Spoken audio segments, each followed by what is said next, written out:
सभी का स्वागत कर रहा हूं मेरे इस नए वीडियो के साथ। यहाँ हम धनु लगन वालों के लिए बात कर रहे हैं अक्टूबर के महीने की। तो अक्टूबर का जो अभी महीना आने वाला है, ये आप किस प्रकार से प्लान कर सकते हैं अपने गोचर के हिसाब से अगर देखें तो यहाँ आपके सामने ये आपका लगन कुंडली है। लगन कुंडली में कुछ जब आप गोचर अप्लाई करेंगे तो इसी प्रकार से गोचर दिखेगा। यहाँ पे हम सबसे पहले गोचरीय स्थितियों के बारे में बात कर लेते हैं, उसके बाद इस चार्ट की प्लेसमेंट के आधार पर आगे बढ़ेंगे। सबसे पहले अगर हम बात करें गोचरीय स्थितियों में तो सूर्य को देखते हैं। सूर्य 17 अक्टूबर तक कन्या राशि में है, इसके बाद ये तुला में चले जाएंगे। बुध का गोचर 10 अक्टूबर तक कन्या में रहेगा, इसके बाद ये तुला राशि में गोचर करने लगेंगे। शुक्र का गोचर 14 अक्टूबर तक तुला में रहेगा, इसके बाद ये वृश्चिक में जाएंगे। मंगल का गोचर 20 अक्टूबर तक मिथुन में रहेगा और इसके बाद ये कर्क राशि में प्रवेश कर जाएंगे। बृहस्पति 9 अक्टूबर से वक्री हो रहे हैं और वो अब क्योंकि वृषभ में ही वक्री हो रहे हैं तो बृहस्पति 9 अक्टूबर से इस मंथ के दौरान वक्री होने जा रहे हैं और ये काफ़ी ज़्यादा इम्पोर्टेंट स्थिति है। बृहस्पति लगभग एक राशि में बोल सकते हैं कि 120 दिन तक के लिए लगभग वक्री रहते, तो आपको बृहस्पति को भी बहुत ही क्लोजली वॉच करना है वक्री स्थिति जब है तो। और शनि ऑलरेडी कुंभ में वक्री हैं ही, और चंद्रमा को देखें तो 1 अक्टूबर को ये कन्या राशि में आपको देखने को मिल जाएंगे।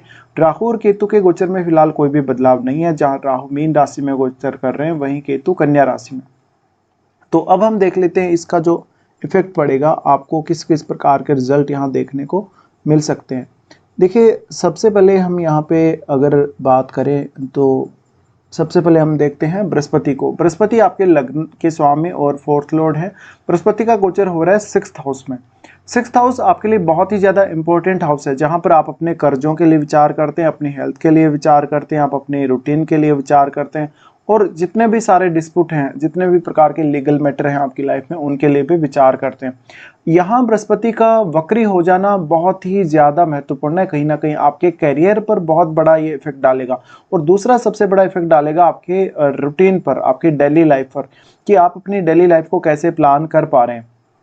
तो इस बृहस्पति की स्थिति के दौरान अब आपको ज़्यादा से ज़्यादा अपने करियर पे फोकस देना है और ज़्यादा से ज़्यादा ये सोचना है कि करियर में आप क्या कुछ नया कर सकते हैं, क्या कुछ इनोवेटिव कर सकते हैं, कितनी अपनी क्षमता का इस्तेमाल कर सकते हैं। यहाँ बृहस्पति के होते हुए आपका अगर कोई कर्ज है, आपका कोई डिस्प्यूट चल रहा है, कोई भी ऐसी स्थिति में आप फंसे हैं जहाँ पर आपको ये नहीं पता लग रहा कि जीवन में आगे कैसे बढ़ना है, कैसे कोई डिसीजन लेना है, तो यहाँ बृहस्पति अब आपकी वक्री होकर मदद कर रहे हैं। वक्री होकर मदद इसलिए कर रहे हैं कि अब आपके जो पुराने फैसले, जो वृषभ में जब बृहस्पति आए थे उस समय जो आपने लिए थे, उनमें से कोई फैसला अगर आपको बदलना है तो आप इस समय प्लान कर सकते हो।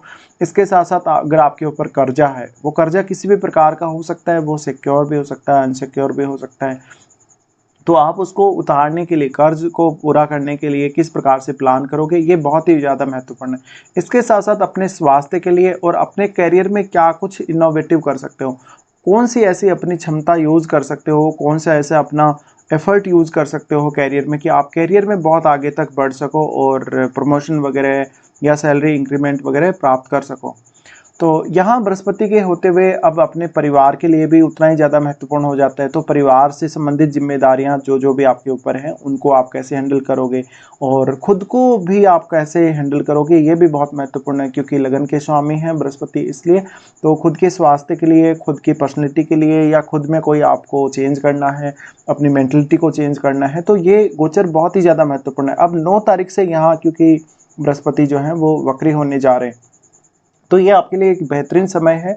फ्यूचर की होने वाली जो घटनाएं हैं या फ्यूचर के लिए आपको कोई भी प्रकार से प्लानिंग करनी है तो बृहस्पति की दृष्टि यहाँ से आपके 10th हाउस पे है। 10th हाउस पे जैसे कि अभी मैंने बोला कि करियर में कुछ भी आप नया करने के लिए प्लान कर रहे हैं, करियर स्विच करने के लिए प्लान कर रहे हैं, विदेश यात्रा के लिए प्लान कर रहे हैं करियर को लेकर, या फिर आप अपना कोई और ऐसा इंपॉर्टेंट काम कर रहे हैं करियर को लेकर, तो इस समय आपको बहुत ही सोच समझकर डिसीजन लेना है। और पहले आपने कोई ऐसा डिसीजन लिया था जो आपको लग रहा है कि करियर के लिए सही डिसीजन नहीं है, तो अब आप उसको दोबारा से बदल सकते हैं अगर आप चाहें तो। बृहस्पति की दृष्टि 12वें भाव पे रहेगी। 12वें भाव पे आपका कोई भी ट्रीटमेंट जिसके लिए कोई ना कोई खर्चा होना है, आपकी फैमिली में कोई ट्रीटमेंट ऐसा किसी का जिसके लिए कोई खर्चा बहुत समय से आपका जो होना था नहीं हुआ, लेकिन अब वो खर्चा आपका होगा। इसके साथ साथ आपका खुद का स्वास्थ्य, आपके खुद के स्वास्थ्य के लिए भी आपको इसी प्रकार से विचार कर लेना है। बृहस्पति यहाँ पर आपको हेल्प जरूर करेंगे। विदेश के थ्रू आपको कोई भी इनकम होती है, आपका कोई भी बिजनेस है, या आप विदेश में अगर जॉब वगैरह कर रहे हैं, तो ऐसे में आप बेहतर तरीके से प्लान कर सकते हैं यहाँ पे। फिर इनकी दृष्टि यहाँ से आपके जो रहेगी दूसरे भाव पे रहेगी। दूसरे भाव पे रहने से अपनी फैमिली के कार्यों को कैसे प्लान करेंगे, धन संपत्ति के बारे में आप कैसी सोच रखते हैं, आपको अपनी सोच बदलनी है नहीं बदलनी है, कोई प्रॉपर्टी वगैरह का फ़ायदा आपको लेना है कहीं से, उसके लिए आप देख सकते हैं। और ये वाणी स्थान है, वाणी स्थान होने की वजह से आप इस समय में ज़्यादातर दूसरों को कोई भी गाइडेंस दे देंगे, वो उनके काम जरूर आएगी, लेकिन हो सकता है कि अपने लिए आप उतना बेहतर प्लान यहाँ ना कर सके। तो फैमिली से रिलेटेड थोड़े बहुत इश्यूज आपको अभी भी बने रह सकते हैं। अब बृहस्पति फोर्थ लॉर्ड होने के केस में यहाँ पर ज़्यादातर आपको बृहस्पति या तो घर से दूर रख सकते हैं, या बृहस्पति ऐसा हो सकता है कि आपको काफ़ी ज़्यादा बिजी रख सकते हैं, शायद आप अपने घरेलू कार्यों को उतना अधिक अच्छे से समय ना दे सकेंगे। तो ये आपको इस गोचर के दौरान देखना है, बृहस्पति जब वक्री हो रहे हैं तो ये बृहस्पति का एक ओवरऑल इम्पैक्ट पड़ेगा आपके ऊपर। अब बात करते हैं शनि के बारे में। शनि दूसरे और तीसरे भाव के स्वामी, तीसरे भाव में शनि भी वक्री चल रहे हैं, तो ये आपके लिए जो भी आपने एफर्ट करा था अभी तक का, वो एफर्ट का रिजल्ट आने का समय है। और क्योंकि 6th हाउस में बृहस्पति जा रहे हैं यानी लग्नेश जा रहे हैं, तो लग्नेश का गोचर भी उतना ही ज़्यादा इंपॉर्टेंट है, क्योंकि एफर्ट आप खुद करेंगे तो लग्नेश को भी देखना महत्वपूर्ण है कि लग्नेश कितनी मजबूत स्थिति में। लेकिन अभी आपके लिए उतनी ईजी स्थितियां नहीं है, इसलिए नहीं है कि बृहस्पति लग्नेश होकर आपके 6th में अभी वक्री होने जा रहे हैं, तो अभी भी आपको अपने खुद के एफर्ट उतने ही ज़्यादा लगाने पड़ेंगे जितने अभी तक आप लगा रहे थे एफर्ट किसी भी काम को करने के लिए। और आपका टूर वगैरह बढ़ना, आपकी कुछ शॉर्ट जो जर्नी जो रुकी हुई थी वो होना, लंबी दूरी की यात्रा होना, एजुकेशन के लिए या अपनी संतान वगैरह के लिए, अपनी लव लाइफ के लिए, अपने बिजनेस के लिए, कुछ भी ऐसा आप जो प्लान करना चाहते हैं और जो आप नहीं कर पाए पहले, वो कर सकते हैं। यहाँ शनि आपकी फैमिली से रिलेटेड जो जिम्मेदारियां हैं, धन संपत्ति अर्न करने से रिलेटेड जो जिम्मेदारियां, उनको भी काफ़ी ज़्यादा बढ़ा देंगे। तो शनि का गोचर इसलिए ज़्यादा महत्वपूर्ण है क्योंकि शनि अब आपको डिले नहीं करेंगे। और दूसरा यहाँ देखिए, शनि का भी जो दृष्टि है वो यहाँ पर आपके 12वें भाव पे, और बृहस्पति का भी दृष्टि 12वें भाव पे। ऐसे में विदेश ट्रेवल करना या विदेश में आपको सेटलमेंट के लिए इस समय विचार अवश्य कर लेना चाहिए, अगर आपका धनु लगन है तो। उसके बाद यहाँ से हम आगे बढ़ जाते हैं, मंगल के बारे में देख लेते हैं। मंगल फिलहाल आपके 7वें भाव में रहेंगे। 7वें भाव का मंगल उतना अच्छा नहीं माना जाएगा, और मंगल की ये स्थिति लगभग 20 अक्टूबर तक बनेगी, तो आधे से ज़्यादा महीना मंगल का यही निकलेगा। ऐसे में थोड़ा सा आपका जो मैरिड लाइफ है, जीवन साथी से जो आपका रिलेशनशिप है, वो बहुत ही ज़्यादा इफेक्ट होने के चांसेस हैं। ऐसे में आपको एक अच्छी प्लानिंग ही जो है आपको डिस्प्यूट से बचा सकती है, और जीवन साथी की तरफ से आपको काफ़ी ज़्यादा गुस्सा देखने को मिल सकता है। जीवन साथी आपके ऊपर बहुत ज़्यादा हावी होने की कोशिश कर सकता है, और ऐसे समय में जब आपका लग्नेश खुद वक्री है, तो ऐसे में आप किस प्रकार से इन स्थितियों से निपटेंगे, थोड़ा सा आपके लिए मुश्किल जरूर होगा। अब लेकिन मंगल आपको काफ़ी सारे फायदे भी देगा, क्योंकि आपके लगन पे मंगल का दृष्टि है। ऐसे में जो भी आपका कोई काम नहीं बन रहा, चाहे वो कैरियर को लेकर है या किसी भी अन्य काम को लेकर आप ऐसा सोच रहे हैं, तो वो आपका अब बनेगा, क्योंकि मंगल आपको डायरेक्टली एनर्जी प्रोवाइड कर रहे हैं। लेकिन ये मिथुन राशि है, मिथुन राशि होने की वजह से एक तो आपको वाणी को लेकर बहुत ज़्यादा ध्यान रखना पड़ेगा, दूसरों के साथ आपका बिहेव कैसा है, बिहेव को लेकर भी काफ़ी ज़्यादा ध्यान रखना पड़ेगा, और अपने पार्टनर के साथ तो आपको बहुत ज़्यादा कॉम्प्रोमाइज़ करना पड़ सकता है इस स्थिति में। यहाँ से मंगल का दृष्टि पड़ेगा 10th हाउस पे। 10th हाउस जहाँ अभी केतु गोचर कर रहे हैं, और यहाँ पर देखा जाए तो बुध भी स्टार्टिंग में गोचर करेंगे। ऐसे में यहाँ पर आपका जो प्रतिक्रिया देने का जो स्वभाव है किसी भी घटना पर या किसी भी ऐसी जो आपके सामने परिस्थिति आ रही है, तो आपको काफ़ी ज़्यादा ध्यान रखना पड़ेगा। आप अपने करियर से रिलेटेड कोई भी गलत फैसला लेंगे या कोई ऐसी प्रतिक्रिया दे देंगे जो आपको काफ़ी नुकसान में डाल सकती है, काफ़ी विपरीत परिस्थिति आपके लिए उत्पन्न कर सकती है। ऐसे में करियर के लिए एक अच्छी प्लानिंग ही आपको बचा सकती है। और यहाँ क्योंकि केतु रहेंगे तो अपने जो बॉस हैं और अपने जो कलीग्स हैं उनके साथ आपके रिलेशंस काफ़ी ज़्यादा बिगड़ने के चांसेस हैं। और करियर के मामले में आप थोड़ा सा बेहतर डिसीजन अगर लेना चाहें तो आपको मंगल की एनर्जी को सही दिशा में यूज करना पड़ेगा पॉजिटिव तरीके से। फिर मंगल का दृष्टि जो लगन पे है, अब क्योंकि लग्नेश वक्री हैं इसलिए आपको मंगल काफ़ी ज़्यादा एनर्जी देने ही वाले हैं, तो आपको मंगल की एनर्जी को सही दिशा में यूज़ करना चाहिए ज़रूर यहाँ पे। इसके बाद इनका जो दृष्टि पड़ रहा है वो आपके दूसरे भाव पे पड़ रहा है। मंगल का जो दृष्टि है दूसरे भाव पे पड़ रहा है, तो वाणी को लेके थोड़ी सावधानी रखनी है। आप ऐसा कुछ ना बोलें जिसकी वजह से आपको कोई तकलीफ हो, आपकी धन संपत्ति को लेके कोई इशू खड़ा हो, और फैमिली के साथ आपका कोई डिस्प्यूट हो। ऐसे में फैमिली से भी आपको थोड़ा सा एक्सपेक्टेशन कम रखनी पड़ेगी। इसके बाद मंगल प्रवेश करेंगे 8वें भाव में। 8वें भाव का मंगल वैसे तो देखा जाए तो यहाँ नीच की स्थिति में हो गया है, तो ससुराल पक्ष के साथ काफ़ी विवाद करवा सकता है। आपका कोई सडनली कोई चोट लगना, कोई दुर्घटना वगैरह ऐसा कुछ आपको देखने को मिल सकता है। तो अगर आप ड्राइविंग वगैरह कर रहे हैं तो थोड़ी सावधानी बरतेंगे, और जितना हो सके आप अपने आप को बहुत ज़्यादा स्टेबल महसूस करें तो ज़्यादा बेहतर है। अपने आप को स्टेबल बनाएं किसी भी तरीके से। अब यहाँ पे मंगल है वो 12वें घर के स्वामी और पंचमेश होके स्थित है। ऐसे में आपको रिसर्च में, अकल्ट में काफ़ी मेहनत करने के लिए मंगल प्रेरित करेंगे, और मंगल का यहाँ स्थित होना कहीं ना कहीं वाणी पर थोड़ा सा नेगेटिव इम्पैक्ट जरूर डाल सकता है फिर भी। तो अब मंगल की यहाँ से जो दृष्टि पड़ेगी वो आपके 11वें भाव पे पड़ेगी। 11वें भाव पे मंगल की दृष्टि है तो आपका ज़्यादा से ज़्यादा धन संपत्ति बढ़ने के चांसेस हैं, लेकिन ये धन संपत्ति आपके गलत व्यवहार की वजह से, या फोर्सफुली आपने किसी से छीना हो, या आपने लड़ाई झगड़ा करके कुछ ऐसा किया हो तब। मंगल का दृष्टि वाणी स्थान पर है, हालांकि हम ये भी बोल सकते हैं कि इनका उच्च का घर है, सेकंड हाउस, तो यहाँ पर ज़्यादा आपको परेशान नहीं करेंगे। लेकिन वाणी को लेकर आपको ऑलरेडी पता है कि मंगल का जो है इम्पैक्ट कैसा रहता है। आप बहुत जल्दी बोल जाते हैं या बहुत ज़्यादा गुस्से में बात करते हैं, ईगो में बात करते हैं, तो ये आपको थोड़ा ध्यान देना है यहाँ पे।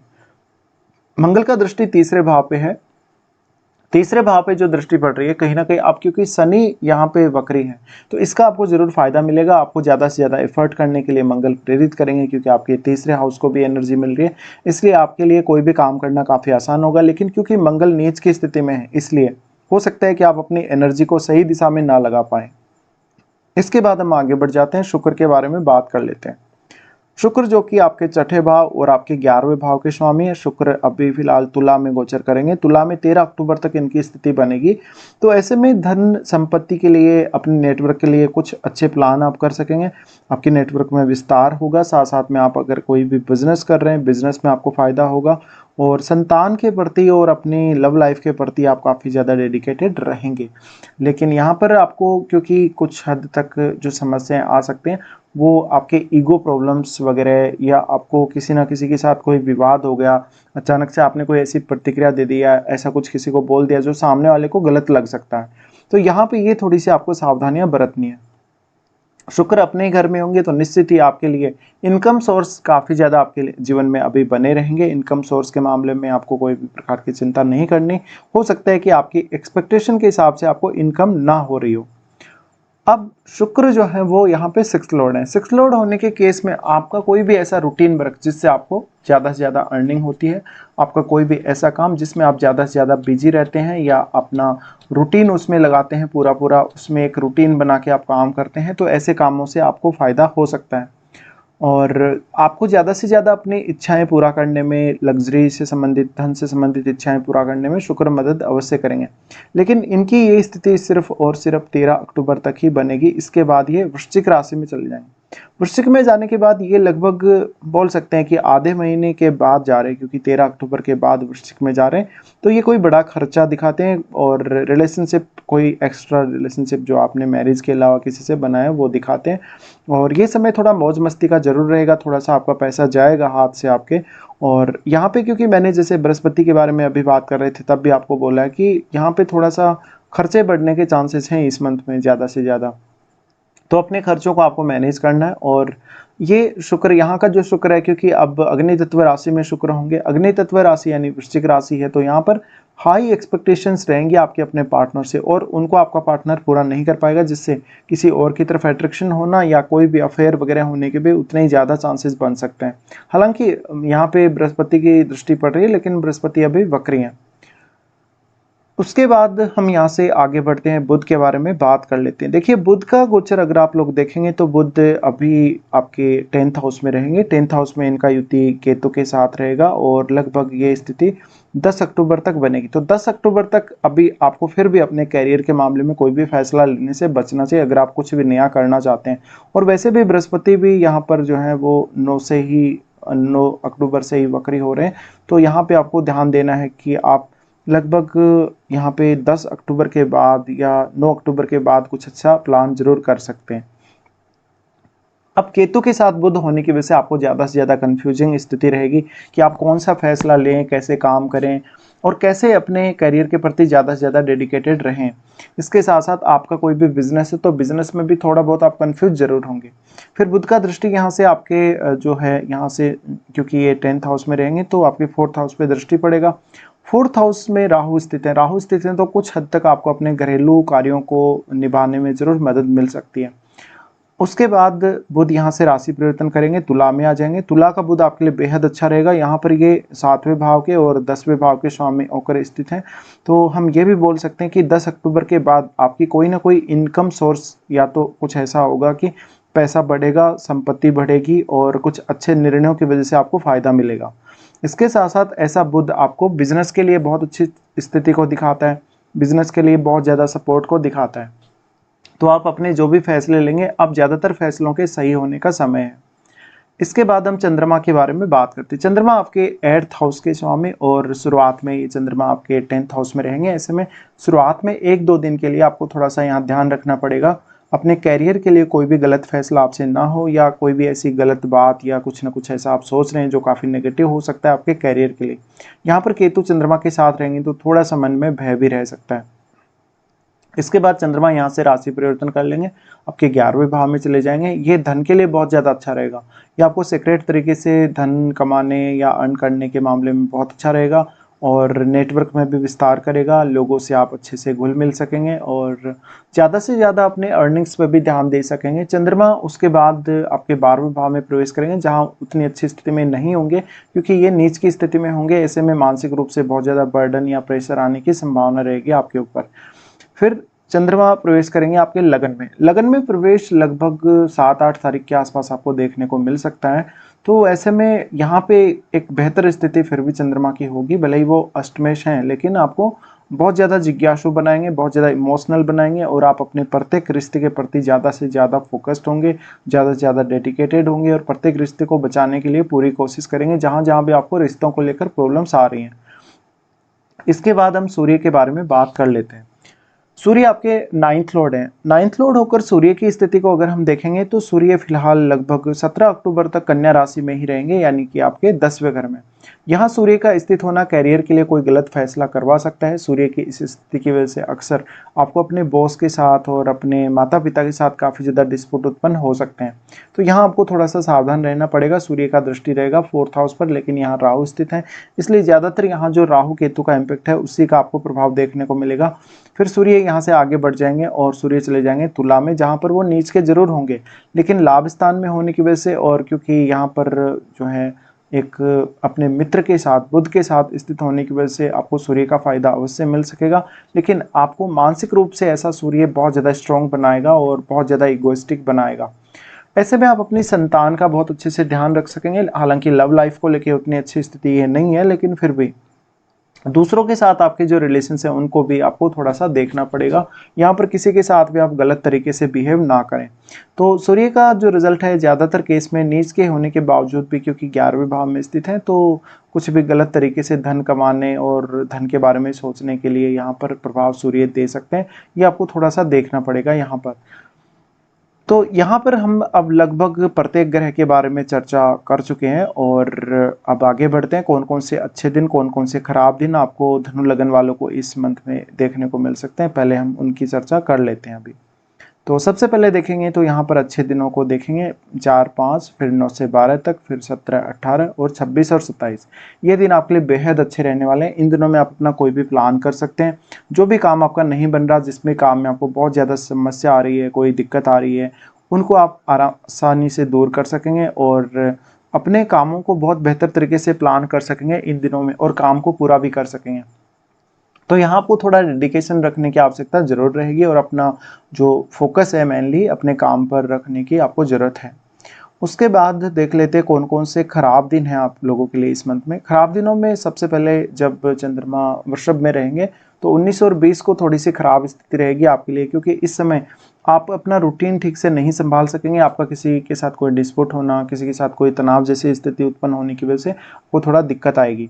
चंद्रमा का यहाँ होना आपसे कोई फालतू का खर्चा करवाएगा या फालतू का आपको स्ट्रेस बढ़ाएगा। किसी से कोई विवाद उत्पन्न हो सकता है जिसकी वजह से आपको कोई पैसा वैसा खर्च करना पड़ सकता है।